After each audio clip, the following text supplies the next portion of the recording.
Quelle est la différence entre le chrétien qui est rempli du Saint-Esprit et celui qui n'est pas rempli du Saint-Esprit? Bien-aimé, j'ai vécu ma vie chrétienne en tant que vrai enfant de Dieu, je le dis, pratiquement 22 ans sans le Saint-Esprit. Et puis 8 ans maintenant avec le Saint-Esprit.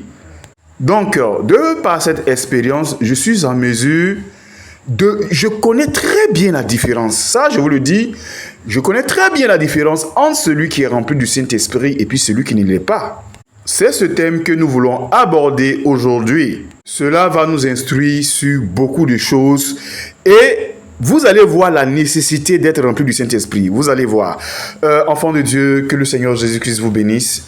Merci d'être sur la chaîne. Demeurons dans l'enseignement du Seigneur Jésus-Christ de Nazareth. C'est la chaîne qui vous enseigne la vérité. Je précise bien la vérité de la parole de notre Seigneur Jésus-Christ. Non, ce n'est pas l'évangile dilué, l'évangile bonbon à l'eau de rose. C'est le vrai évangile de Jésus-Christ. Si un enfant de Dieu est rempli du Saint-Esprit, comment vous allez faire pour savoir en tant que pasteur, en tant que prophète, en tant qu'apôtre, comment vous allez faire pour savoir que ce chrétien-là, lui, il est rempli du Saint-Esprit et lui, il ne l'est pas? Ça va vous permettre aussi de conduire d'autres enfants de Dieu à être remplis du Saint-Esprit. Amen. Que le Seigneur Jésus-Christ vous bénisse. Nous allons prendre notre Bible dans le livre de Actes. Nous lisons Actes, le chapitre 5, et à partir du verset 12. Beaucoup de miracles et de prodiges se faisaient au milieu du peuple par les mains des apôtres. Ils se tenaient tous ensemble au portique de Salomon. Et aucun des autres n'osait se joindre à eux, mais le peuple les louait hautement. Le nombre de ceux qui croyaient au Seigneur, hommes et femmes, s'augmentait de plus en plus. Et le verset 15, en sorte qu'on apportait les malades dans les rues et qu'on les plaçait sur les lits et des couchettes, afin que lorsque Pierre passerait, son homme au moins couvrit quelques-uns d'eux. Vous voyez, verset 16, la multitude accourait aussi des villes voisines de Jérusalem, emmenant des malades et des gens tourmentés par des esprits impurs, et tous étaient guéris. Regardez bien, tous étaient guéris. Il n'y a pas un seul qui n'était pas guéri. Nous allons planter déjà le cadre biblique. Regardez avant la vie de Pierre, des apôtres qui étaient avec Jésus-Christ. Regardez leur vie d'avant. Je fais tout juste un petit rappel. Ils étaient allés chasser un démon d'une personne pendant des heures et des heures. Et ils n'ont pas pu chasser le démon. Ils ont envoyé la personne à Jésus-Christ. Et en une fraction de seconde, Jésus-Christ a pu chasser le démon. Et ces personnes ont été étonnées. Ils ont posé la question à Jésus-Christ. Mais Jésus-Christ, mais pourquoi nous n'avons pas pu chasser le démon? Prenons encore un autre épisode. Ils étaient dans la barque avec Jésus et le vent, il y avait la tempête et la barque remuait et les apôtres, ils étaient inquiets. Ils ont dit au Seigneur Jésus, mais Jésus, nous allons mourir. Qu'est-ce que Jésus-Christ les a répondu encore là-bas? Gens de peu de foi. Oui, vous verrez comme ça, à plusieurs occasions, Jésus-Christ disait à ses apôtres, gens de peu de foi, gens de peu de foi. Et il y a beaucoup d'épisodes comme ça avec Jésus-Christ. Et à chaque fois, Jésus-Christ disait gens de peu de foi. Mais on ne peut pas tout énumérer, ça va rendre la vidéo trop longue. Mais regardez ce qui se passe lorsque nous avons lu le livre de Actes, le chapitre 5.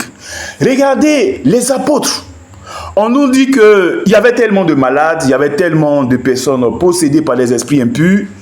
Et on cherchait seulement l'ombre de Pierre. Vous avez compris? L'ombre de Pierre. Il suffisait seulement que l'ombre de Pierre passe sur des personnes possédées ou des personnes malades. Ces personnes étaient guéries. Et puis on dit tous étaient guéris. Regardez, il y a là une transformation. Elle est visible et elle est notable. Oui, les apôtres qui étaient avant avec Jésus-Christ là, oui, c'était des nouveaux chrétiens, ils avaient accepté Jésus-Christ. Oui, quand Jésus-Christ était là, les apôtres, les disciples, ils ont marché avec Jésus-Christ. Ils ont accepté Jésus-Christ. Ça, c'est la nouvelle naissance, c'est la repentance, c'est la conversion. Ce sont des enfants de Dieu, des enfants spirituels. Oui, ce sont de vrais chrétiens là.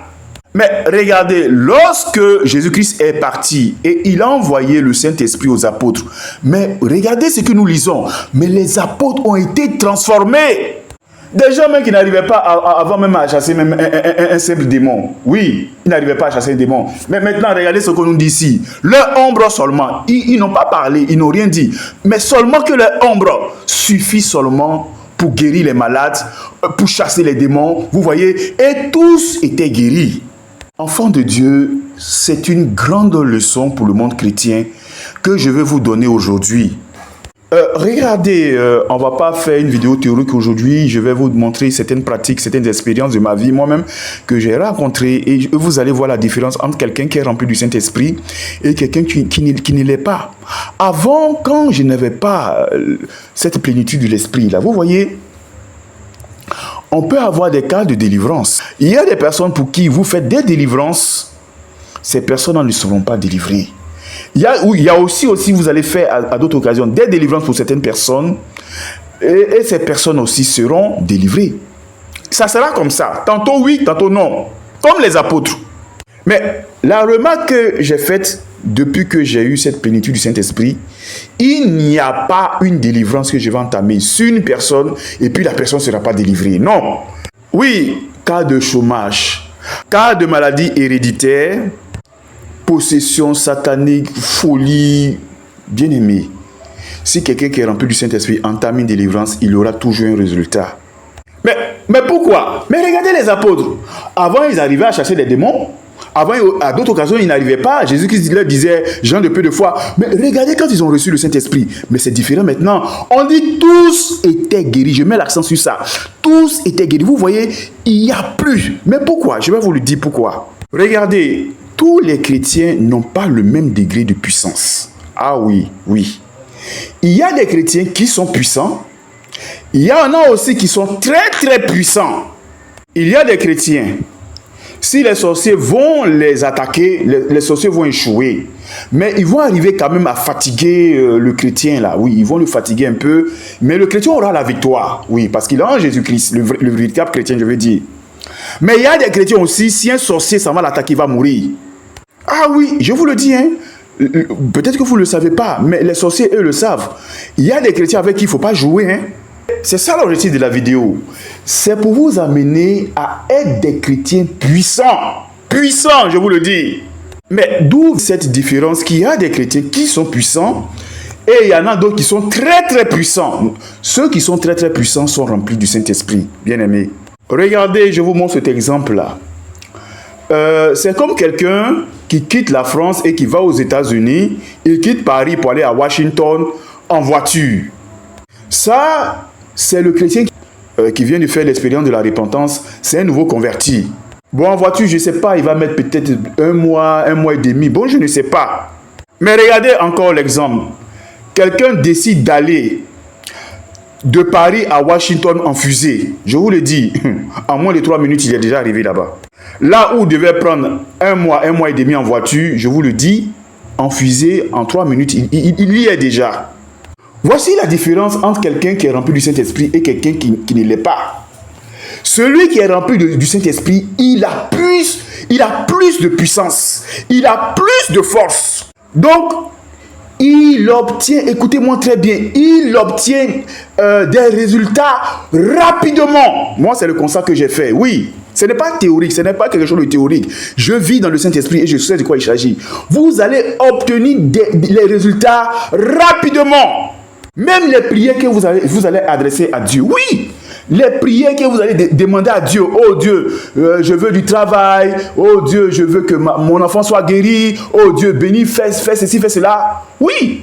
En tant que chrétien, non, tu seras exaucé. Oui, tu es un frère enfant de Dieu, tu seras exaucé. Mais quelqu'un qui a le Saint-Esprit, moi, j'ai fait cette remarque-là.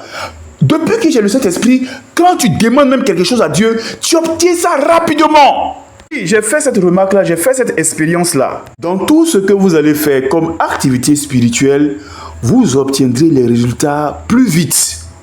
Permettez-moi également aussi de faire cette précision-là. Il n'y a pas de degré limite pour le Saint-Esprit. Oui. Vous continuez à être rempli, à être rempli du Saint-Esprit. Il n'y a pas une limite à laquelle vous allez vous arrêter. Tout dépend de notre Seigneur Jésus-Christ et puis tout dépend aussi de votre foi, de votre marche chrétienne. Vous allez seulement. Parce que au début, c'est comme une bouteille qu'on remplit à moitié. Après, c'est une bouteille mais qui est remplie pleinement. Mais ça ne s'arrête jamais. Après, ça devient comme un seau qui est rempli. Après, ça devient comme une barrique qui est remplie. Vous voyez, une bouteille qui est remplie et puis une barrique qui est remplie, c'est pas la même chose. C'est pour vous dire quoi? Que dans l'expérience d'être rempli du Saint-Esprit, de la plénitude du Saint-Esprit, non, il n'y a pas de limite. Ça ne fait que grandir. Tout dépend de vous.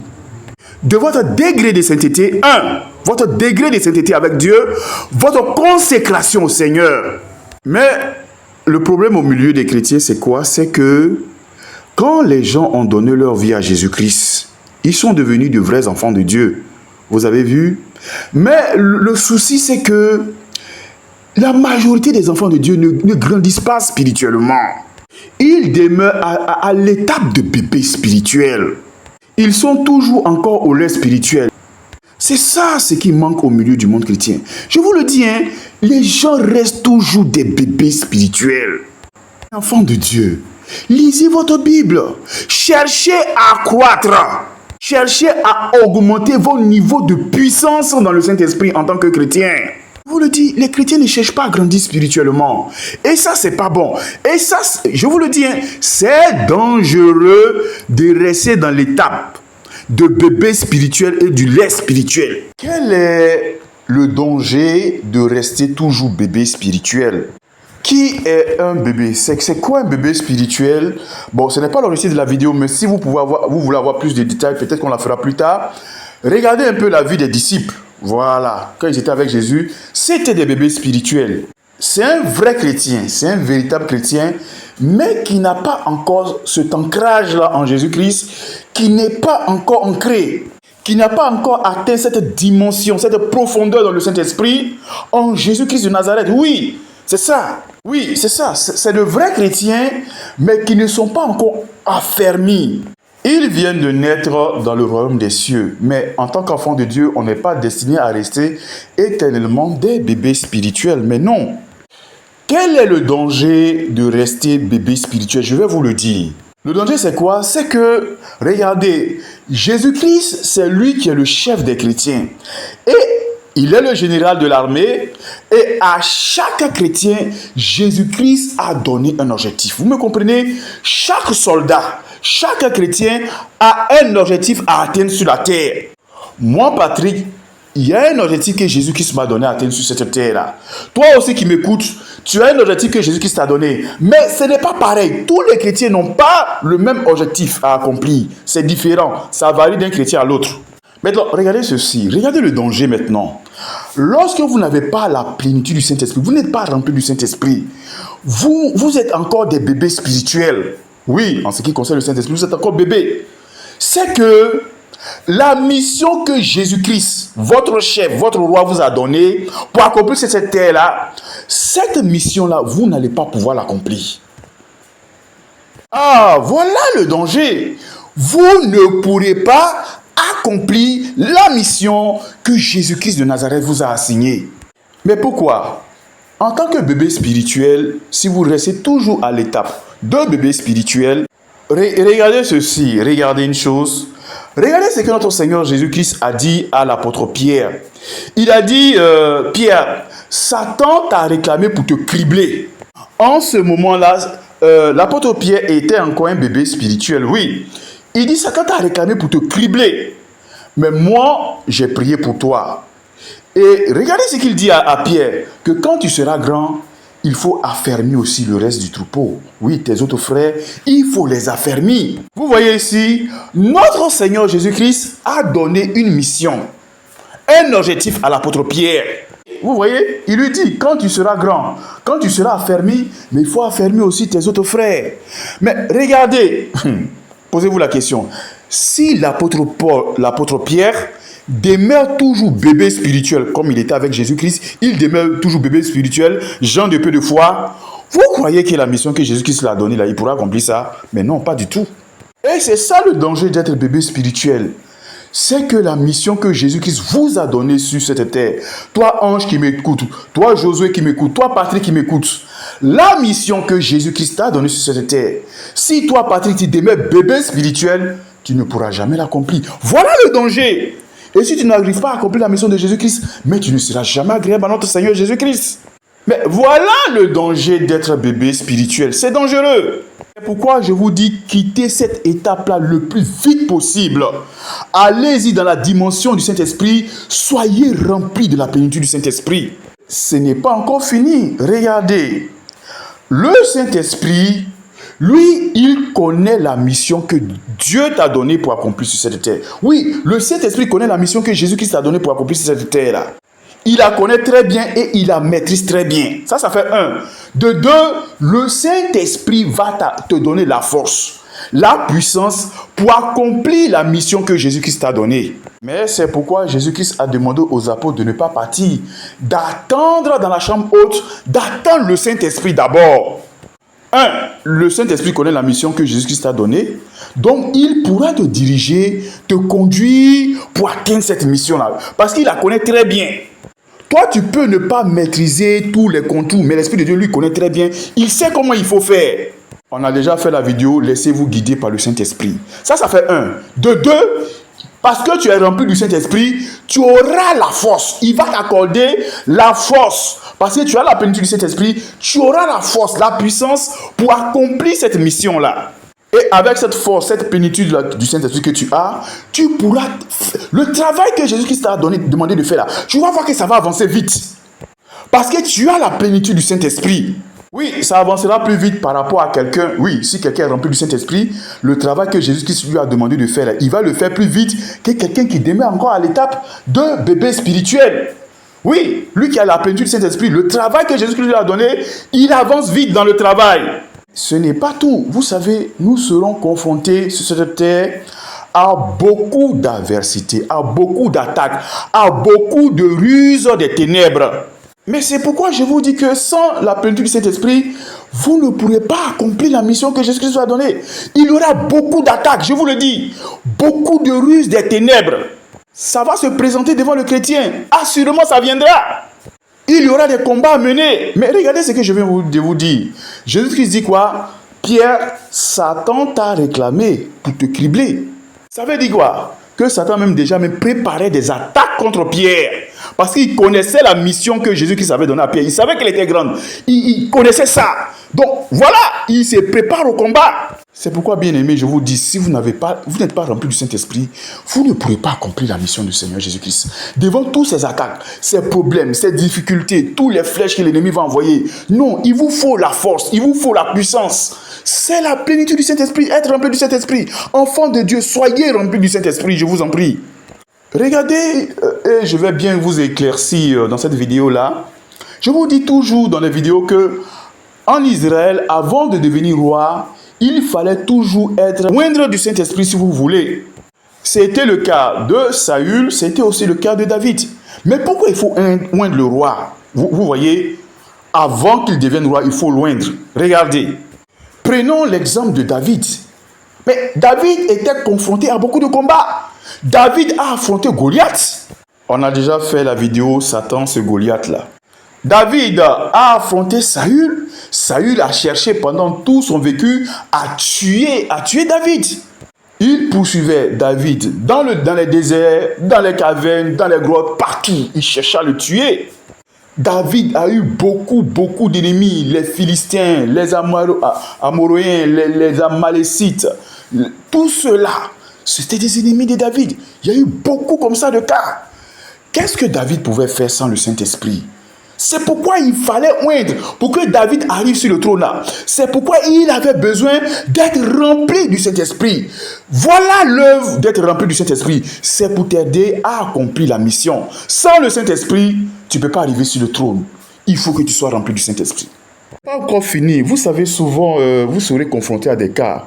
Bon, il y a des cas de maladie, il y a des cas de fièvre. Souvent, il y a des cas qui sont très simples. Vous pourrez prier, ça va passer, il n'y a pas de souci. Mais il y a des cas où souvent la personne est atteinte de folie, de dépression mentale, où il y a des démons qui sont coriaces. Ah oui, en tant qu'enfant de Dieu, en tant que serviteur de Dieu, vous serez confronté à cela. Il y a des cas aussi où les gens sont muets, les gens sont sourds. Muet. On a déjà fait la vidéo, mais je le rappelle quand même. Vous voyez un cas où la personne est sourde et muet? Non, il y a une transaction des ténèbres qui est derrière. Ils ont fait des fétiches. Dieu ne peut pas créer un sourd muet. Non, c'est pas possible. Dieu ne peut pas créer une personne qui est folle, qui est atteinte de la folie. Non. Quand vous voyez ces gens de cas-là, ne réfléchissez pas. Midi 14, les médecins vont vous dire des choses. On a déjà fait la vidéo, je vous fais simplement un rappel. Les médecins vont dire des choses. Non, je vous le dis, c'est les œuvres des ténèbres qui sont derrière. Regardez cet exemple-là que j'aime prendre aussi souvent. Vous avez des enfants qui sont toc-toc. On dit que ce sont des handicapés psychomoteurs. Mais la majorité de ces gens de cas-là, vous savez c'est quoi? Les parents ont pris ces enfants-là pour faire des rituels sataniques, démoniaques, pour devenir riches. Je vous le dis toujours, Dieu ne peut pas créer des gens toc-toc, des handicapés. Non, Dieu ne crée pas des gens de choses comme ça. Ce n'est pas possible. Jésus-Christ, notre roi, ne fait jamais d'erreur. Regardez le ciel et la terre. Il y a quelle erreur? Il n'y a pas d'erreur, je vous le dis. Jésus ne fait jamais d'erreur. Ça, retenez-le très bien. Mais pour le cas des handicapés psychomoteurs, ces enfants toc-toc là, mais c'est quoi? Mais ce n'est pas parce que non, ce n'est pas difficile. Ce n'est pas dur. Vous voyez, quand vous partez prier pour ces gens de cas-là, vous avez besoin de révélation. Il vous faut les dons de discernement, il vous faut les dons de révélation. Il vous les faut pour savoir ce qui a été fait derrière cet enfant-là. Pour savoir le démon qui est derrière, le rituel qui est derrière. Si vous avez trouvé, vous avez su discerner cela, non, c'est fini. Quand vous priez, l'enfant-là sera guéri. Mais c'est pourquoi tu as besoin d'être rempli du Saint-Esprit, enfant de Dieu. Mais ce n'est pas tout. Même financièrement, vos business, vos commerces, en tant que salarié, en tant que travailleur, si vous avez le Saint-Esprit, mais vos affaires aussi vont progresser vite. Ce n'est pas seulement qu'à l'église, non. Les affaires, les business, l'Esprit de Dieu va vous aider, ça va progresser, ça va avancer. J'ai également aussi fait cette remarque-là. Regardez ce qui est arrivé aux enfants d'Israël dans le désert. Ils sont quittés de l'Égypte. Ils ont traversé la mer Rouge. Ça, c'est la repentance. C'était des enfants spirituels, des bébés spirituels. Ils étaient au lait spirituel. Mais qu'est-ce qui s'est passé? Dieu dit dans sa parole que j'ai eu ce peuple en dégoût. Dieu dit que c'est un peuple qui a un cœur dur, un peuple au cœur roide. Je vous dis, pendant 40 ans dans le désert, ils sont restés des bébés spirituels. Et c'est ce qui se passe aujourd'hui dans le monde chrétien. Ce qui s'est passé en Égypte, c'est ce qui se passe aujourd'hui. Pendant 40 ans, vous allez voir quelqu'un qui va dire, ça fait 40 ans, je suis pasteur, mais c'est toujours un bébé spirituel. Il va te dire, non, moi je suis prophète des nations, je suis ceci. Ça fait 50 ans, je suis converti. Ça fait, oui, j'en crois comme ça. Mais quand l'Esprit de Dieu vous ouvre les yeux, mon frère, souvent même, c'est un bébé spirituel. Et puis, dans la majorité des cas, il n'est même pas encore converti. Vous voyez, ce sont des gens qui ont perdu le salut. C'est dangereux de rester bébé spirituel. Bien aimé, c'était pour vous dire simplement dans cette vidéo de chercher à croître. À croître dans la dimension du Saint-Esprit, dans la puissance du Saint-Esprit, le véritable, pas le faux, le vrai Saint-Esprit. Pas les faux dons de vision, les faux dons de parler en langue, les fausses prophéties. Non, je parle du vrai Saint-Esprit. Dans la sainteté, dans la justice de Dieu, dans la marche chrétienne, oui, cette marche chrétienne a pieuse devant notre Seigneur Jésus-Christ. Bien aimé, c'était pour vous juste vous faire la différence entre quelqu'un qui est rempli du Saint-Esprit et quelqu'un qui ne l'est pas. On ne peut pas tout dire, sinon la vidéo sera trop longue, on ne peut pas tout épuiser. Mais déjà, vous avez eu un aperçu. C'était pour vous faire aussi prendre conscience du danger de rester bébé spirituel. Si vous m'avez bien compris, cherchez à augmenter votre puissance dans le Saint-Esprit. Que le Seigneur Jésus-Christ vous bénisse. À la prochaine vidéo. Amen.